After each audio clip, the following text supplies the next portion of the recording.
मुरादाबाद महानगर के सब्जी मंडी गंज स्थित सुशीला आर्य कन्या जूनियर हाई स्कूल में गणतंत्र दिवस समारोह कार्यक्रम बड़े ही हर्षोल्लास के साथ मनाया गया। इस दौरान स्कूल की प्रबंधिका संतोष रानी गुप्ता और क्लब की सभी सदस्यों के सहयोग से संयुक्त रूप से ध्वजारोहण किया गया और सभी को गणतंत्र दिवस की बधाई भी दी गई। इस दौरान विद्यालय की छात्राओं द्वारा रंगारंग कार्यक्रम की प्रस्तुति भी दी गई और साथ ही सभी को गणतंत्र दिवस के अवसर पर संदेश देने का काम भी किया गया। विद्यालय प्रशासन द्वारा ये बताया गया कि गणतंत्र दिवस के अवसर पर सभी छात्राओं को जागरूक करने के साथ साथ ऐसी छात्राओं को भी सम्मानित किया जाता है जो बेहतर हैं और शिक्षा के क्षेत्र में समय समय पर बेहतर कार्य करती रहती हैं। संतोष रानी गुप्ता ने कार्यक्रम के अंत में सभी को बधाई दी।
हम सब यहाँ पर अपने इस विद्या के आंगन में सुशीला आर्य कन्या जूनियर हाई स्कूल में 75वां गणतंत्र दिवस बहुत ही हर्ष और उल्लास के साथ मनाने के लिए यहाँ एकत्रित हुए हैं। इस शुभ अवसर पर मैं अपनी तरफ से, अपने विद्यालय की प्रबंध समिति की ओर से और गोल्डन लर्नर्स के समस्त पदाधिकारियों और सदस्यों की ओर से सभी बच्चों को, छात्राओं को, अतिथियों को, प्रधानाध्यापिका की और समस्त कर्मचारी वर्ग, अध्यापिकाओं सबको बहुत बहुत बधाई और शुभकामना देती हूँ। बच्चों, जैसा कि आप सब जानते हो कि ये हमारा अमृत काल चल रहा है और हम लोग इसको अमृत महोत्सव के रूप में इस वर्ष अपने आज़ादी का जश्न हो या गणतंत्र दिवस का, आज हम सब गणतंत्र दिवस को मना रहे हैं। इसके लिए हम सबके हृदय में एक जोश और उल्लास तो होना ही है,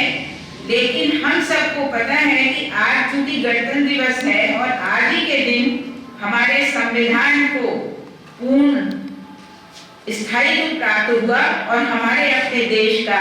संविधान लागू हुआ। हमारे स्कूल में जैसे कि हम बच्चों, आप लोगों को बताया जाता है, मैं सोचती हूँ अभी भी ये प्रक्रिया सतत निरंतर जारी होगी कि संविधान के प्रति नागरिकों के भी कर्तव्य हैं और 10 कर्तव्य आपके बाहर लगे भी हैं और मैं सोचती हूँ हर वर्ष आप लोग उसको याद कराते होंगे। और बच्चों केवल याद ही नहीं करिए, ये भी जानिए कि वास्तव में जो हमारे कर्तव्य हैं, हम अधिकार की चिंता करते हैं, लेकिन जो हमारे कर्तव्य हैं देश के प्रति, उन कर्तव्यों को पूरी तरह से अपने जीवन में समाज के प्रति, जिस किसी संस्था से जुड़े हैं उसके प्रति, या जहाँ कहीं भी हैं अपने व्यवसाय में या किसी ऑफिस में कार्यरत, हर जगह उसको परिलक्षित भी करें, जिससे कि आप जिस क्षेत्र में भी हैं, जैसे प्यारे बच्चों, आपसे मुझे मुखातिब होना है आज विशेष रूप से कि आपका इस समय सबसे बड़ा नागरिक कर्तव्य ये है देश के प्रति कि आप विद्या अध्ययन के लिए आए हुए हैं तो अपनी शिक्षा के प्रति पूर्ण रूप से समर्पित रहिए और अध्ययन के लिए सतत निरंतर प्रयत्नशील रहिए। अगर आप ये कार्य बखूबी निभा लेते हैं और अपने आसपास जो भी निरक्षर हैं या नहीं पढ़ने जा रहे हैं